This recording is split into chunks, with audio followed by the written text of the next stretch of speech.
പ്രയാഗ്രാജിൽ കുംഭമേള ആഘോഷങ്ങളും ചടങ്ങുകളും പുരോഗമിക്കുകയാണ്. ഔദ്യോഗിക കണക്കുകൾ പ്രകാരം 10 കോടിയിലധികം ആളുകൾ ഇതിനകം സ്നാനം ചെയ്തു കഴിഞ്ഞു. പ്രയാഗ്രാജിൽ നിന്ന് എം നിഖിൽ കുമാർ ചേരുന്നു വിവരങ്ങളുമായി. നിഖിൽ, ഇനി എന്തൊക്കെയാണ് കുംഭമേള നഗരിയിലെ പ്രധാന ചടങ്ങുകൾ? നമ്മളിപ്പോൾ ആ ഒരു കുംഭനഗരിയിലാണ്.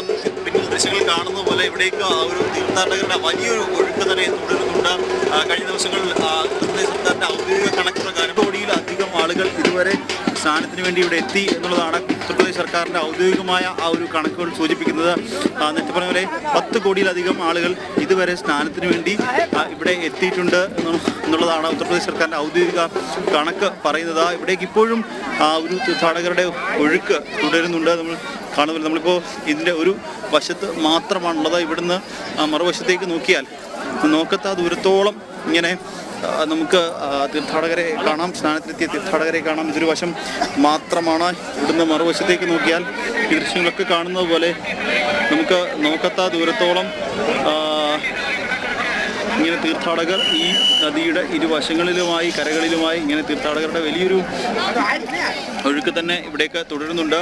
ഒപ്പം തന്നെ മറ്റൊരു കാര്യം, നേരത്തെ പറഞ്ഞതുപോലെ പ്രധാനപ്പെട്ട ചടങ്ങുകളായ സ്നാനങ്ങൾ ഇപ്പോൾ പ്രധാനപ്പെട്ട 2 സ്നാനങ്ങളാണ് ഇതുവരെ കഴിഞ്ഞത്. കാരണം പൗഷ് പൗർണമി ജനുവരി 13-ാം തീയതി, ഒപ്പം തന്നെ മകർ സംക്രാന്തി ജനുവരി 14. അങ്ങനെ 2 പ്രധാനപ്പെട്ട സ്നാനങ്ങളാണ് ഇതുവരെ പൂർത്തിയായത്. ഇനി 4 സ്നാനങ്ങളും കൂടി നടക്കാനുണ്ട്. അതിൽ പ്രധാനപ്പെട്ട ഇനി വരാനിരിക്കുന്ന സ്നാനം 29-ാം തീയതിയാണ്. മൗൻസി അമാവാസ്യ എന്നുള്ളതാണ്. ആ സ്നാനമാണ് ഇനി നടക്കാനുള്ളത്. അത് ഈ വരുന്ന 29-ാം തീയതിയാണ് ആ ഒരു സ്നാനം നടക്കുക. ഇപ്പോഴെന്തായാലും അതിന് മുന്നോടിയായി തന്നെ, കാരണം ആദ്യ സ്നാനങ്ങൾക്ക് ശേഷം തിരക്കിൽ ചെറിയൊരു കുറവുണ്ടായിരുന്നെങ്കിൽ ഇപ്പോൾ ആ ഒരു തിരക്ക് വലിയ രീതിയിൽ കൂടുന്നൊരു കാഴ്ച ഇവിടേക്ക്. ശരി നിഖിൽ, പ്രധാനമന്ത്രി, രാഷ്ട്രപതി, ആഭ്യന്തരമന്ത്രി തുടങ്ങിയവരുടെ സന്ദർശനത്തിനായുള്ള തയ്യാറെടുപ്പുകൾ എന്തൊക്കെയാണ്?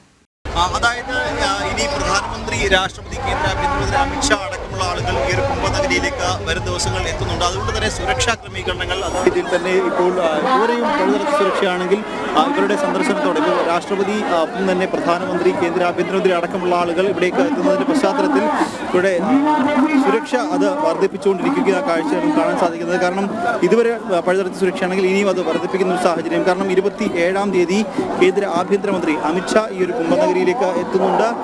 അതിനുവേണ്ടിയുള്ള സുരക്ഷാ സംവിധാനങ്ങളൊക്കെ, അതിൽ സുരക്ഷയിൽ കൂടുതൽ ക്രമീകരണങ്ങൾ അതിനുവേണ്ടി ഒരുക്കുന്നുണ്ട്. പിന്നീടുള്ളത് 5-ാം തീയതിയാണ്. 5-ാം തീയതിയാണ് പ്രധാനമന്ത്രി നരേന്ദ്രമോദി ഇവിടേക്ക് എത്തുന്നത്. അതിന് മുന്നോടിയായി തന്നെ നേരത്തെ പറഞ്ഞതുപോലെ 3-ാം തീയതി ഒരു പ്രധാനപ്പെട്ട സ്നാനം കൂടി, വസന്ത് പഞ്ചമി സ്നാനം 3-ാം തീയതി നടക്കാനുണ്ട്.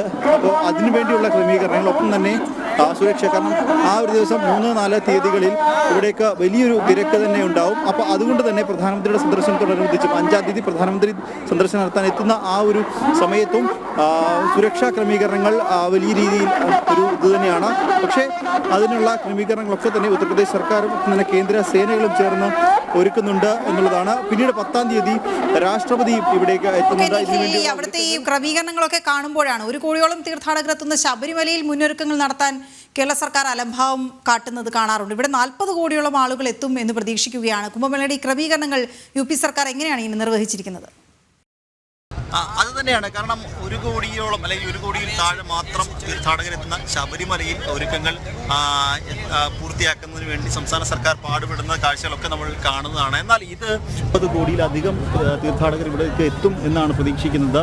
ആ 40 കോടി ആളുകൾക്ക് വേണ്ട ക്രമീകരണങ്ങൾ, അതിനുള്ള ഒരുക്കങ്ങളൊക്കെ ഇവിടെ ഇപ്പോൾ തന്നെ പൂർത്തിയായിട്ടുണ്ട് എന്നുള്ളതാണ് ഏറ്റവും ശ്രദ്ധേയകരമായ കാര്യം.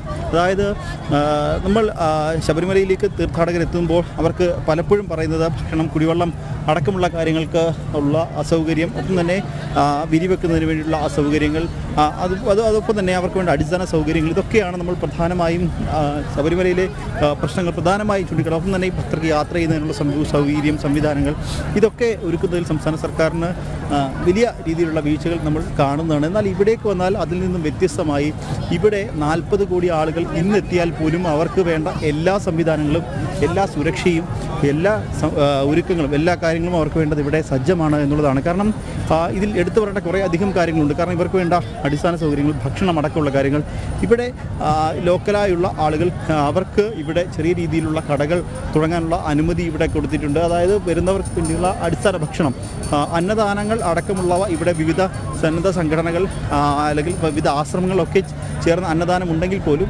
ഇവിടെ ചെറിയ ചെറിയ കടകൾ തുടങ്ങുന്നതിന് വേണ്ടിയുള്ള ചെറിയ ലഘുഭക്ഷണങ്ങൾ തുടങ്ങുന്നതിന് വേണ്ടിയുള്ള അനുമതി ഇവിടെ സാധാരണക്കാരായ ഇവിടുത്തുകാർക്ക് ഉത്തർപ്രദേശ് സർക്കാർ ഒരുക്കി നൽകിയിട്ടുണ്ട്. അതായത് ഇവിടെയുള്ള ആളുകൾക്ക് അവർക്ക് ഒരു വരുമാന മാർഗം കൂടി ആകുന്ന രീതിയിലാണ് ഈ ഒരു കുംഭമേള നടക്കുന്നത്. ഒപ്പം തന്നെ ഇതിലേറ്റവും ശ്രദ്ധേയകരമായ കാര്യം എന്ന് പറയുന്നത്, നമ്മൾ ഇവിടെയുള്ള ചെറിയ കടകൾ പോലും എടുത്താൽ അവിടെയും നേരത്തെ യോഗി ഉത്തർപ്രദേശ് മുഖ്യമന്ത്രി പറഞ്ഞൊരു കാര്യമുണ്ട്. അതായത് ഈ ഡിജിറ്റൽ കുംഭമേള എന്നുള്ളത് അത് അക്ഷരാർത്ഥത്തിൽ ശരിവെക്കുന്നൊരു കാഴ്ച നമുക്ക് കാണാൻ സാധിക്കും. കാരണം ചെറിയ കടകളിൽ പോലും നമുക്ക് UPI പേയ്മെൻറ്റ് നടത്തുന്ന ഡിജിറ്റൽ പേയ്മെൻറ്റ് നടത്തുന്നതിന് വേണ്ടിയുള്ള സൗകര്യങ്ങൾ ഇവിടെ ചെറിയ കടകളിൽ പോലും ഒരുക്കിയിട്ടുണ്ട് എന്നുള്ളതാണ്.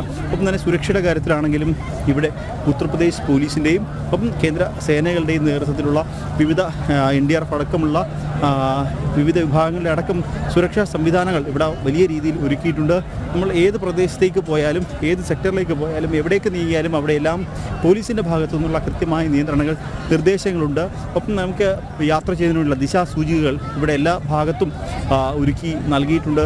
ഒപ്പം തന്നെ യാത്ര ചെയ്യുന്നതിന് വേണ്ടിയുള്ള സംവിധാനങ്ങൾ, ഇതിനുള്ളിൽ തന്നെ ചെറിയ രീതിയിലുള്ള റിക്ഷകൾക്ക് അനുമതി നൽകിയിട്ടുണ്ട്. അപ്പം ബൈക്ക് ടാക്സികൾക്ക് ഇതിനുള്ളിൽ അനുമതി നൽകിയിട്ടുണ്ട്. അപ്പോൾ നടക്കാൻ ബുദ്ധിമുട്ടുള്ളവർക്ക് അങ്ങനെ ഇത് യാത്ര ചെയ്യാം. അപ്പം ശൗചാലയത്തിൻ്റെ കാര്യത്തിലാണെങ്കിൽ പോലും ഇവിടെ അത് എല്ലാ സ്ഥലത്തും അത് കൃത്യമായി ഒരുക്കിയിട്ടുണ്ട്. ശൗചാലയങ്ങൾ എല്ലാ സ്ഥലത്തും ഒരുക്കിയിട്ടുണ്ട്. മറ്റൊരു പ്രധാനപ്പെട്ട കാര്യം, ഒരു വെല്ലുവിളി എന്ന് പറഞ്ഞാൽ ഈ സ്നാനം ചെയ്യാനെത്തുന്ന സ്ത്രീകൾ അവർക്ക് വസ്ത്രം മാറുന്നതിന് വേണ്ടിയുള്ള സൗകര്യം, അത് എല്ലാ സ്നാനം നടക്കുന്ന സ്ഥലങ്ങളുടെയും തൊട്ടടുത്തായി അവർക്ക് വസ്ത്രം മാറുന്നതിനുള്ള സൗകര്യം. നിഖിൽ പ്രയാഗ്രാജിൽ നിന്ന് വിവരങ്ങൾ നൽകുകയായിരുന്നു.